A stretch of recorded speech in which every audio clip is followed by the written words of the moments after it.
Israel Iran మధ్య ఉద్రిక్తతలు శిఖరానికి చేరుకున్నాయి. ఇటీవల ఇజ్రాయెల్ ఆకస్మికంగా ఇరాన్పై మిసైల్ దాడులకు దిగింది. ప్రధానంగా ఇరాన్ అణు కేంద్రాలను లక్ష్యంగా చేసుకుని ఈ దాడులు జరిగాయి. ఈ దాడుల తాలూకు ప్రభావం తీవ్రంగా ఉండటంతో మిడిల్ ఈస్ట్లో ఉద్రిక్త వాతావరణం నెలకొంది. సమాచారం ప్రకారం ఈ దాడుల్లో ఇరాన్కు చెందిన ప్రముఖ revolutionary guards chief Hussain salami ప్రాణాలు కోల్పోయినట్లు వార్తలు వెలువడ్డాయి.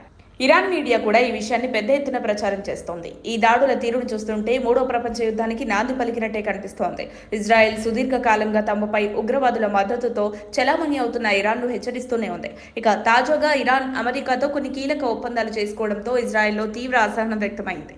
ఈ నేపథ్యంలోనే అణు సామర్థ్యం పెరుగుతున్న ఇరాన్పై ఇజ్రాయెల్ దాడులకు దిగింది. మరోవైపు ఐఏఈఏ బోర్డు కూడా వియన్నాలో సమావేశమై ఇరాన్ అణు ప్రోగ్రాంపై అభ్యంతరం వ్యక్తం చేసింది. అణు ఒప్పంద నిబంధనలు ఉల్లంఘించిందని పేర్కొంటూ తీర్మానం చేయడం గమనార్హం.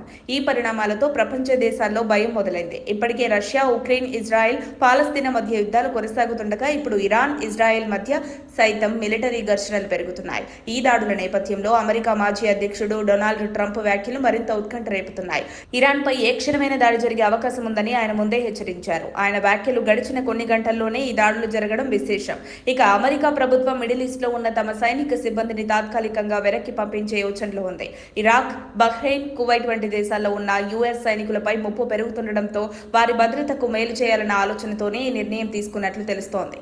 ఇరాన్ సైతం ఇప్పుడు ప్రతిదాడికి సిద్ధమవుతోంది. తమపై జరిగిన దాడులకు ప్రతిస్పందనగా వ్యూహాత్మక చర్యలు తీసుకుంటుందని ప్రకటించింది. అంతేకాదు ఇజ్రాయెల్ ప్రధాని బెంజమిన్ నెతన్యాహుపై తీవ్ర విమర్శలు చేస్తూ సోషల్ మీడియాలో విమర్శాత్మక పోస్టులు పెడుతోంది. మొత్తంగా చూస్తే మిడిల్ ఈస్ట్లో ఉద్రిక్తతలు తీవ్ర స్థాయికి చేరుకున్నాయి. అణు సంబంధిత వివాదాలు, సైనిక దాడులు, రాజకీయ వ్యతిరేకతల నేపథ్యంలో ప్రపంచం మరో యుద్ధపు దిశగా నడుస్తుందేమో అన్న అనుమానాలు పుంతలు తొక్కుతున్నాయి. మరిన్ని అప్డేట్స్ కోసం మా కాయ్ టీవీని సబ్స్క్రైబ్ చేసుకోండి. మా వీడియో కనుక మీకు నచ్చినట్లయితే లైక్ చేయండి, షేర్ చేయండి.